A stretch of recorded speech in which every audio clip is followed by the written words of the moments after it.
Nile నదిలో పారవేసి ఇంటికి వచ్చాడంట. ఇంటికి వచ్చాడు. ఇంకా ఈయనకు తెలుసు ఏంది చావి ఆడ పడేసి వచ్చిండు, నదిలో పడేసి వచ్చాడు. ఈ రోజులో ఎట్టనన్నా దొరకదు. ఇది ఒక్క మంచి కారణము, ఈమెను కోపగించుకొని ఈమెను హతమార్చాల అని వచ్చిందంట. వస్తూ వస్తూ మరుసటి రోజు ఆదివారం రోజున ఏం చేశాడంట, ఈరోజు ఈమె చక్కగా చేప కూర చేస్తుంది, అందుకని మార్కెట్ నుంచి చేపలు తీసుకుని పోయి ఆఖరిసారి ఆమె చేతి వంటను తిని ఆ తర్వాత ఆమెను చంపివేస్తాం అని మార్కెట్కి వెళ్ళి చేప కొనుక్కొని ఇంటికి వచ్చాడంట. ఇంటికి వచ్చి అతనికి ఇంకా బాధ, ఎందుకంటే కట్టుకున్న భార్య ఎవరు ఎట్లా చేతులారా చంపుతారు. ఆయనను ఏమంటున్నారంటే, మనం ఉండే ఒక పరిస్థితులు ఎలా ఉంటుందంటే కొన్ని ప్రాంతాలలో వియాటుడు, ఎందుకంటే ఒక సొసైటీలో ఉండడం కనుక కొన్ని నియమాలను మనం పాటించాల్సి వస్తుంది.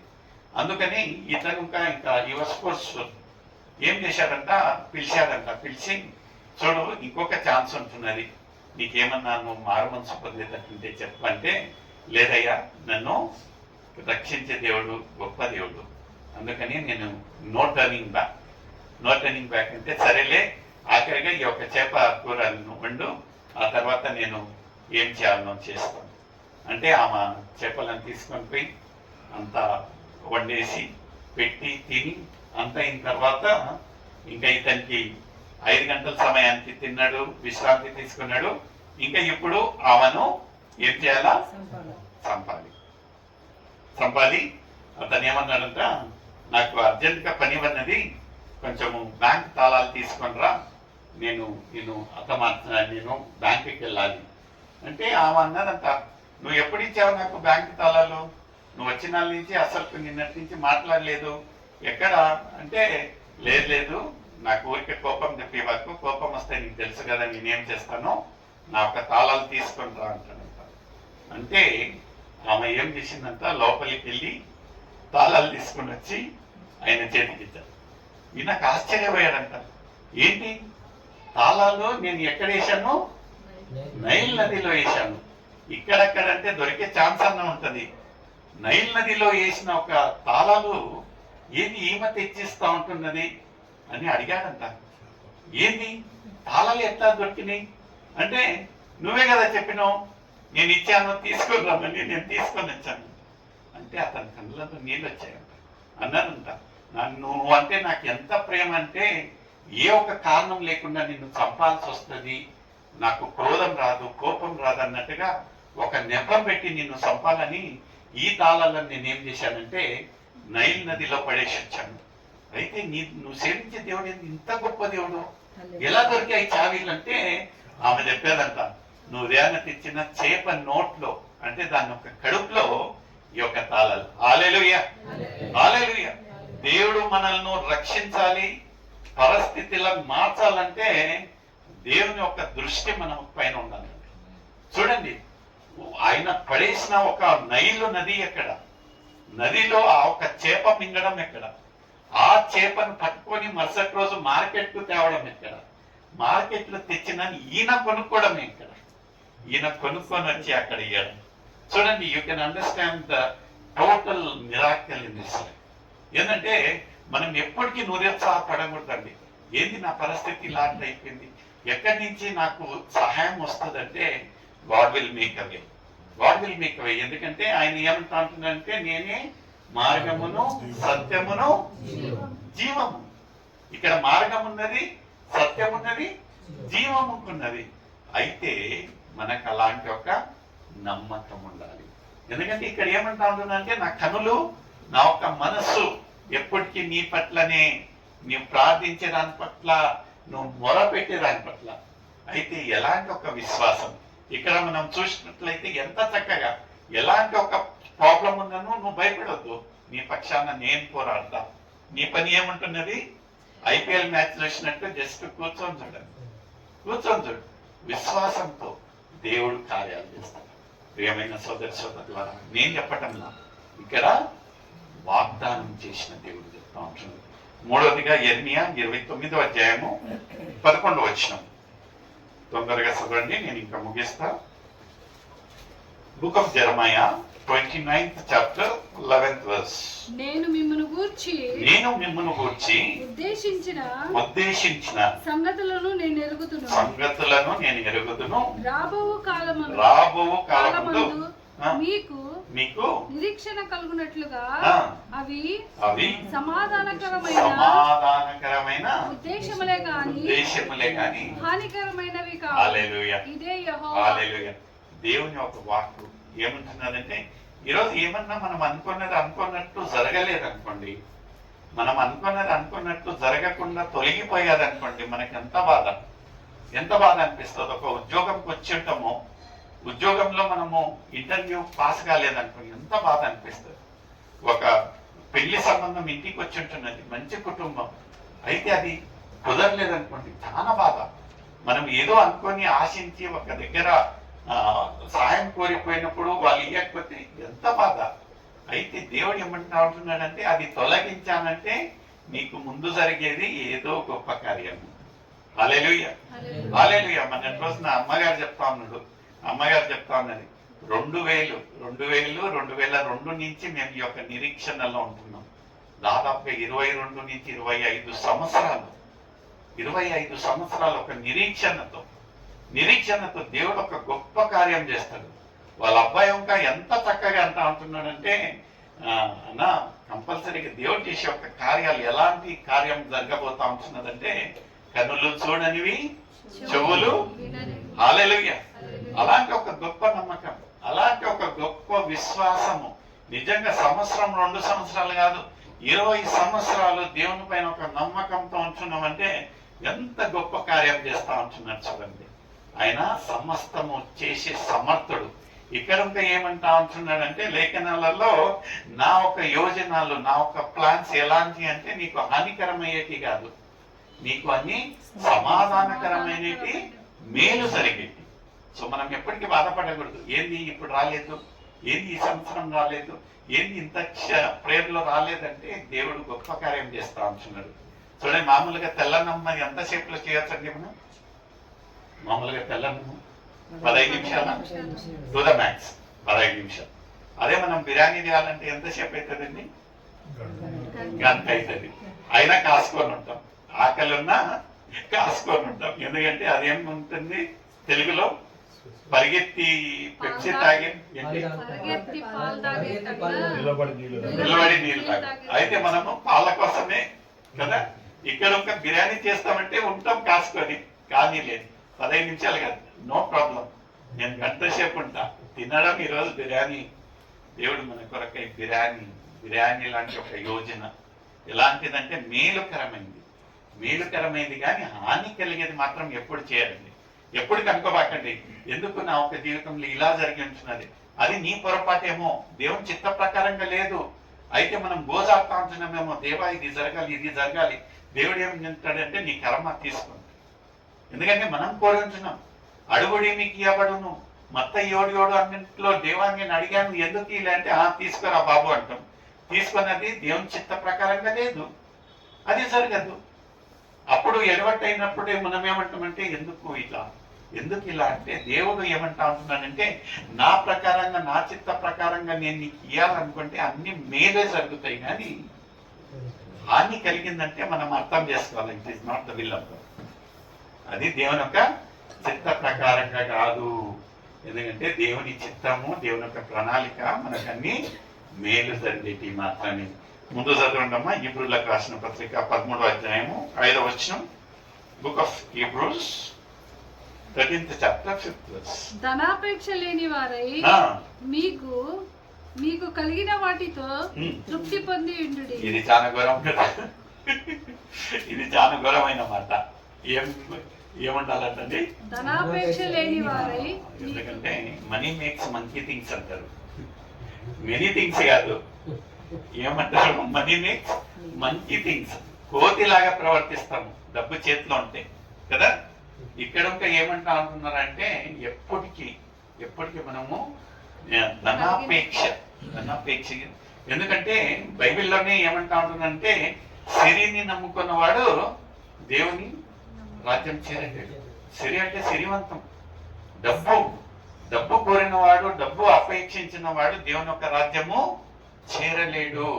ఇక్కడ ఇంకా ఎంత చక్కగా అంటా ఉంటున్నాడంటే అవన్నీ మనము త్యాగం చేసి, ఎక్కడ ముందు చదవండమ్మా, నిన్ను ఏ మాత్రమును విడువను, నిన్ను ఏ మాత్రమును విడువను, నిన్ను ఎడబాయను, అవి ఆయననే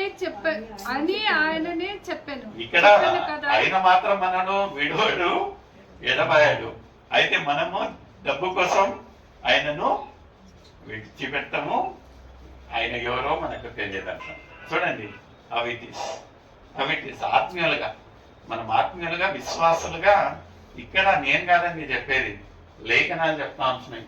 డబ్బు కొరకే మనమేం నిన్నటి ఒక అంశము ఎంత క్యాప్షన్ చదువుతూనే, థీమ్ చదువుతూనే ఏముంటున్నదంటే మానవుని సభలో దేవుని విచారణ అంట. మానవుని సభలో దేవుని ఎంత బాధ అనిపిస్తుంది. దేవుడు ఒక సృష్టికర్త మనిషిని సృష్టిస్తే దేవుని ఎక్కడ తెచ్చి నిలబెట్టారండి? సభలో నిలబెట్టారు. ఎంత బాధాకరం. ఒక సృష్టికర్తను విచారణ చేస్తాను. నిన్న ఒక క్యాప్షన్, ఒక థీమ్ చూస్తేనే బాధ కలిగింది. ఏంది మన ఒక పరిస్థితి? దేవుడు ఎంత ప్రేమించి దేవుడు ఏమంటా ఉంటున్నాడు? ఈ ఆది కాండంలో మనం 1వ అధ్యాయంలో చూసినట్లయితే దేవుడు అన్నిటను కలుగునుగాక అంటే అన్ని కలిగాయి. అయితే మానవుని మాత్రం అట్లా అనలేదు. మానవుని ఏం చేశాడంటే ఆయన స్వయంగా మట్టి తీసుకొని దాంతో రూపించి ఆయనకు ఏం చేశాడు? జీవవాయు పోసి. ఒట్టి దేవునికి, ఒట్టి మనిషికి మాత్రమే అండి ఆత్మ ఉండేది. ప్రాణులను, మనుషులను ఒకటే రోజు ఒక హాఫ్ ఇట్ట, ఒక హాఫ్ అట్ట. ఉదయాన్న ప్రాణులను చేసిండు, మధ్యాహ్నం సాయంకాలం ఎవరిని చేశాడు? మనిషిని. ప్రాణికి మనిషికి తేడా ఏముంటున్నదంటే మనిషికి ఆత్మ ఉంటున్నది. మనకు ఏది మంచిది, ఏది చెడు, ఏది చేయాలి, ఏది చేయకూడదని ఒక జ్ఞానం దేవుడిచ్చాడు.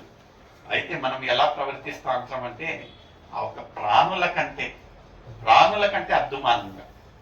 నిన్న మాట ఏముంటున్నదంటే మానవుని సభలో దేవుని ఎలా ఉంటుంది. ఎంత బాధకరం. నిజంగా శిల్వ ధ్యానాలు క్రమంగా వెళ్తా ఉంటున్నాం, కానీ ఆ ఒక శిల్వ ధ్యానంలో ఎన్ని మర్మాలు దేవుడు ప్రతిరోజు ఏదో ఒక రీతిగా మనల్ని తడతా ఉంటున్నాడు. ఆత్మీయ రీతిగా చెప్తా ఉంటున్నాడు, ఒక హెచ్చరిక చెప్తా ఉంటున్నాడు. ప్రతిరోజు నిజంగా ఎవరు చేశారో కానీ ఒక శిల్వ ధ్యానాల అంశాలు చాలా బ్యూటిఫుల్ ఉన్నాయి, చాలా బ్యూటిఫుల్. ప్రతిరోజు నూతనపరిచే మన ఒక ఆత్మీయాలను బలపరిచే ఒక అంశాలు. ఇక్కడ ఉంటే ఏమంటా ఉంటున్నానంటే లేఖనాలలో, నీవు ధనంను వెనకమన్నా నాకు చింత లేదు, కానీ నేను మాత్రం నిన్ను విడువను. ఎంత గొప్ప వాగ్దానం. నీ యొక్క తల్లిదండ్రి అయినను నిన్ను మరచునేమో గాని. హల్లెలూయా. ఎంత గొప్ప దేవుణ్ణి మనం ప్రేమిస్తా ఉంటున్నాం అనేది ఆయన ఒక గొప్పతనాన్ని మనము గ్రహించాలి. వాగ్దానం చేసిన దేవుడు. అదే రీతిగా సంఖ్యాకాండము 60వ అధ్యాయము 6వ అధ్యాయము 26వ వచనం. Book of numbers 6th chapter 26th verse. త్వరగా ఇంకొకటి ఉంది, నేను ఇంకా ముగిస్తాను. యెహోవా 6:26. యెహోవా నీ మీద తన సన్నిధి కాంతి ఉదయింపజేసి నీకు సమాధానము కలుగునుగాక అన్నట్లు. సమాధానము, ఒక సమాధానకర్తగా మనకు ఒక ఓదార్పు ఇచ్చే ఒక మాటలు ఏంటంటే మన కాడ అన్ని ఉన్నను సమాధానం అనేది ఉండదు. ద ప్రిన్స్ ఆఫ్ పీస్ అంటారు. ప్రిన్స్ ఆఫ్ పీస్ ఆయన ఏమంటా ఉంటుందంటే నా సమాధానము నీకు కలుగు. నిజంగా మనం బాధపడకూడదు. సమాధానం లేదు, సమాధానం ఏం లేదు. ఎందుకంటే ఒక సిల్వ పైన ఏం రాసి ఉంటారు? RIP అని రాసి ఉంటారు సమాధానం లేకపోతే. ఎందుకంటే అక్కడనే మనకు సమాధానం ఉండేది. ఇప్పుడు ఇంకా ఒక్కదాన్ని తీసి ఇంకొకరి పెడతాం. ఆడొక్క సమాధానం లేకుండా పోతుంది కదా. అయినను దేవుడు ఏమంటా ఉంటున్నాడంటే నా సమాధానం నేను నీకు ఇస్తాను, వాగ్దానం చేస్తా ఉంటున్నాడు. వాగ్దానం చేసి వాగ్దానాన్ని నెరవేర్చే దేవుణ్ణి మనం సేవిస్తా ఉంటున్నాం. ప్రియమైన సదస్సులు, బాధపడవద్దు. ఇక్కడ ఏమంటా ఉంటున్నాడు, బలపరిచే దేవునిగా అంటా ఉంటున్నాడు. ఇక్కడ నా ఒక యోజనలు నీకు అన్ని మేలు కలగాలి అంటా ఉంటున్నాడు. ఇక్కడ నేను నిన్ను విడువను ఎడబాయని అంటా ఉంటున్నాడు. ఇక్కడ ఏమంటా ఉంటున్నాడు అంటే నా ఒక సమాధానము నేను మీకు ఇస్తా ఉంటున్నాను. ఇక్కడ ముందు చూసినట్లయితే 1 యోహాను 4:16 ఏమంటా ఉంటున్నారండి. ఆఖరి మాట చూసుకుందాం. 1 యోహాను 4:16 మన ఎడల దేవునికి ఉన్న ప్రేమను హల్లెలూయా. ఇక్కడ ఏమంటున్నారు, సమాధానం అక్కడ ఉంటే ఇక్కడ మన ఎడల ఏముందంటండి, దేవునికి ఉన్న ప్రేమ. హల్లెలూయా. దేవుని యొక్క ప్రేమ ఎలా చూపించాడు మన ఒక పట్ల ఉన్న ప్రేమ అంటే ఆ ఒక సిలువలో వేలాడి చూపించాడు. సిలువలో వేలాడి ఆయన ఒక ఆఖరి బొట్టు రక్తం కార్చి మన కొరకై విలువ పెట్టి కొన్నాడంట. మనం చేసే ఒక అతిక్రమల కొరకై, మనం చేసే ఒక ఆయాసకరమైన కొరకై, ఆయనను వ్యతిరేకించిన కొరకై ఎంత గొప్ప ప్రేమ చూడండి. ఈడ వాగ్దానం చేస్తా ఉంటున్నాడు. ఏమంటా ఉంటున్నాడంటే నా పట్ల నీ పట్ల ఉన్న ఒక ఆయనకున్న ఒక ప్రేమ ఎలా ఉంటున్నది చూడండి. ప్రియమైన సోదరి సోదర, ఆఖరిగా యెరెమీయా 33:3 book of జెరమయా 33rd chapter 3rd verse. నాకు మొరపెట్టుము. ఇవన్నీ మనకు కలగాలి, దేవుని యొక్క వాగ్దానాలు నెరవేరాలి మన ఒక ఆత్మీయ జీవితంలో అంటే మనం ఏం చేయాలంట అండి, నాకు మొరపెట్టుము. నాకు మొరపెట్టుము. ఎలా మొరపెడతామండి మనము, ప్రార్థన పూర్వకంగా అడుగుడి మీకు ఇవ్వబడునంత. అంటే ఇక్కడ ఏమంటా ఉంటున్నాడండి లేఖనాలలో, నాకు మొరపెట్టుము, నాకు మొరపెట్టుము, నేను నీకు ఉత్తరం ఇచ్చేదను. హల్లెలూయా, హల్లెలూయా, హల్లెలూయా. ఏమంటా ఉంటాడు, నువ్వు మొరపెట్టునైనా నన్ను అడుగు, నేను ఇచ్చేదానికి సమర్థుణ్ణి. ఏంది ఎలా ఉంటున్నది, మనం అడుగుతా ఉంటున్నామా, మొరపెడతా ఉంటున్నామా? ఏం అడగకుండా అమ్మక అన్నం పెట్టదు కదా, అడుగుతా ఉంటున్నామా? ఇక్కడ అంటా ఉంటున్నాడు, నువ్వు మొరపెట్టునైనా ఎలాంటిది ఏం కథ అనేది నేను అడగను. చిన్నది అడుగు, పెద్దది అడుగు, ఏమన్నా అడుగు, నేను ఇచ్చే సమర్థుని. ముందు చదువు, నీవు గ్రహింపలేని గొప్ప సంగతులను. హల్లెలూయా. చూడమా, నేను పోయిన వారం ఇంకా మీ ఇంట్లో చెప్పాను, మనము గ్రహింపలేని గొప్ప సంగతులు, ద గ్రేట్ థింగ్స్ అంటా ఉంటున్నాడు. గ్రేట్ థింగ్స్ అంటే మామూలు కాదు, గొప్ప సంగతులు. ముందు చదవండి, గూఢమైన సంగతులను నీకు తెలియజేతును. హల్లెలూయా. కన్నులు చూడనివి, చెవులు వినని, అంత అద్భుతంగా ఆశ్చర్యకారాలు దేవుడు చేయబోతా ఉంటున్నాడు మన యొక్క జీవితంలో. చూడండి ప్రియమైన సోదరి సోదర, ఈరోజు 38వ రోజు శిల్వ ధ్యానంలో దేవుడు ఎంత చక్కగా మనతోటి ఏమంటా ఉంటున్నాడంటే, అడుగుడి. ఏమంటా ఉంటున్నాడంటే, నేను వాగ్దానం చేస్తా ఉంటున్నాను. ఎన్నో ఉంటున్నాయండి, అందులో సమయం తక్కువ ఉంది కనుక కొన్ని విషయాలు మాత్రమే. మొదటిగా ఏమంటా ఉంటున్నాడంటే, నేను బలపరిచే దేవునిగా అంటా ఉంటున్నాడు. రెండోదిగా ఏమంటా ఉంటున్నాడంటే, నీ పక్షాన నేను పోరాడతానంటా ఉంటున్నాడు. మూడోది ఏమంటా ఉంటున్నాడంటే, నా ఒక యోజనలు నీ పక్కన అన్ని మేలుకరంగానే ఉంటున్నాయి కానీ హానికరంగా కాదంటా ఉంటున్నాడు. నాలుగోది ఏమంటా ఉంటుందంటే, నేను విడువను ఎడబాయనంటా ఉంటున్నాడు. ఐదోదిగా ఏమంటా ఉంటున్నాడంటే, మీరు అడుగుడి సమస్తము ఇచ్చే సమర్థుని అంటా ఉంటున్నాడు. నా ఒక సమాధానము నీకు ఇస్తా ఉంటున్నాను. ఆరోదిగా చూసినట్లయితే ఆయన ఒక ప్రేమ మన పట్ల.